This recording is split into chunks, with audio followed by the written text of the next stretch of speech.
All right, today I'm going to review with you how to do a Punnett square.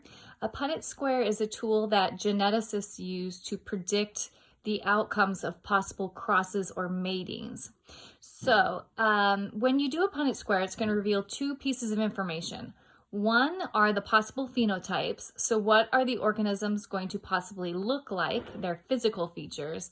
And another piece of information is their genotype. So what are their alleles or their genes going to say?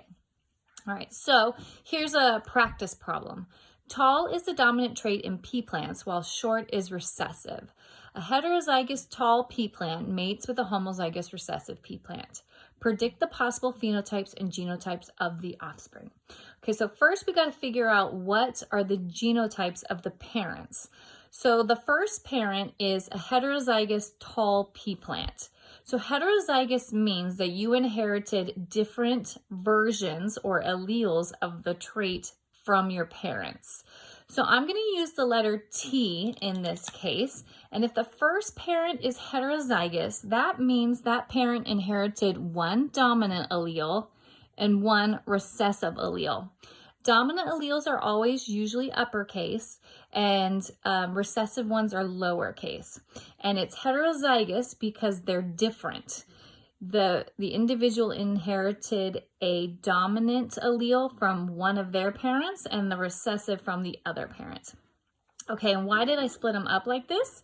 Well, there was a scientist named Mendel, and he came up with a law that said when you go to make your gametes, they separate independently of one another, and they separate. Okay, the other parent is a homozygous recessive pea plant. So that means they inherited two of the same allele, but they're recessive, and recessives are usually lowercase. So this parent is lowercase t, lowercase t. They have the same, that's homozygous, but they're recessive, so lowercase, lowercase. Then all you have to do is just combine them in the boxes. So this box is going to have an uppercase t, lowercase t. This one's also uppercase t, lowercase t. This one down here, lowercase t, and lowercase t, lowercase t.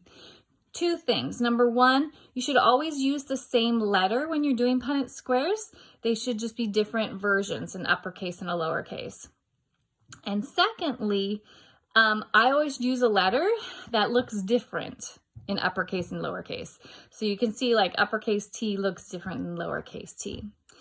All right, now to interpret our results. So these are all the possible offspring. So this offspring is going to be heterozygous, but they are going to be tall because they have the dominant allele. So this one's also going to be heterozygous with the dominant. These two, however, they are homozygous recessive, and they are going to be short because they did not inherit any of the tall alleles.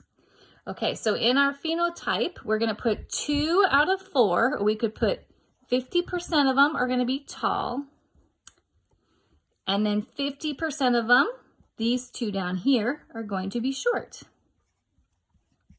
What is the genotype? Well, the genotype are the actual genes, the DNA.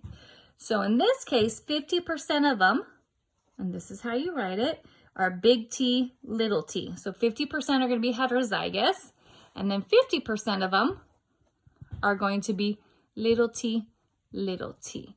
They are going to be homozygous recessive. All right, and that's how you simply do a Punnett square with Mendelian genetics.